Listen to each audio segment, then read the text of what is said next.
మహాలయ అమావాస్య నాడు ప్రారంభమయ్యే బతుకమ్మ పండుగ విశేషాలను తెలుసుకుందాం. పెత్తర అమావాస్యతో ప్రారంభమయ్యే బతుకమ్మ వేడుకలు సద్దుల బతుకమ్మతో ముగుస్తాయి.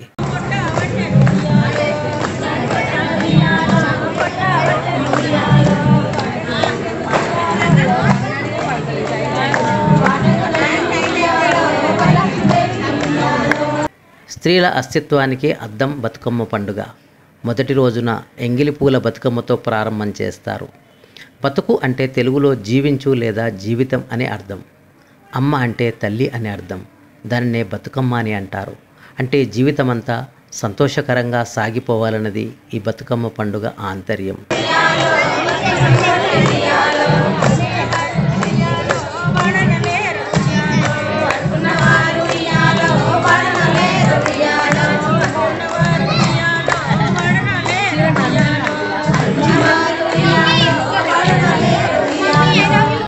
ఈ పండుగ మహాలయ అమావాస్య లేదా భాద్రపద అమావాస్యతో ప్రారంభమవుతుంది. దీనిని తెలంగాణలో పెత్తరమాస అని కూడా పిలుస్తారు. ఈ రోజున గునుగు పువ్వులు, తంగేడు పువ్వులు, పట్టుకుచ్చు పువ్వులు, బంతి పువ్వులు, చామంతి పువ్వులు మొదలగు రకరకాల పూలతో బతుకమ్మను పేర్చి మహిళలంతా ఒక చోట చేరి ఆడి పాడడం తెలంగాణ సంప్రదాయం. దేవుళ్లను పువ్వులతో పూజించడం సహజం. కానీ పువ్వులనే దేవుళ్ళుగా కొలిచే పండుగ ఒకటి ఉన్నది. అదే మన తెలంగాణ బతుకమ్మ పండుగ.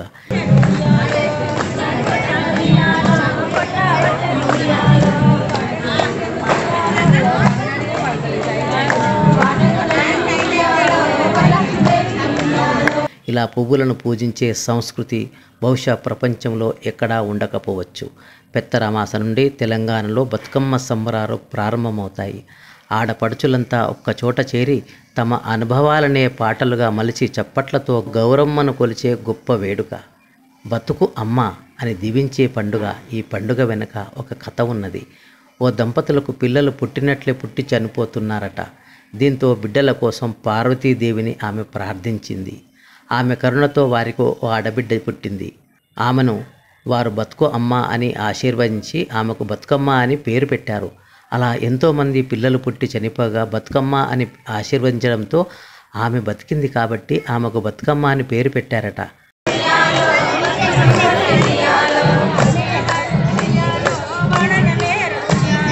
ఊరంతా ఒక్కచోట చేరి గుమ్మడి పువ్వు మధ్య భాగాన్ని గౌరమ్మగా పిలుస్తారు. పువ్వులతో పాటు పసుపుతో చేసిన గౌరమ్మను ఉంచుతారు. దుర్గ రూపంగా బొడ్డెమ్మగా అమ్మవారిని కొలుస్తారు.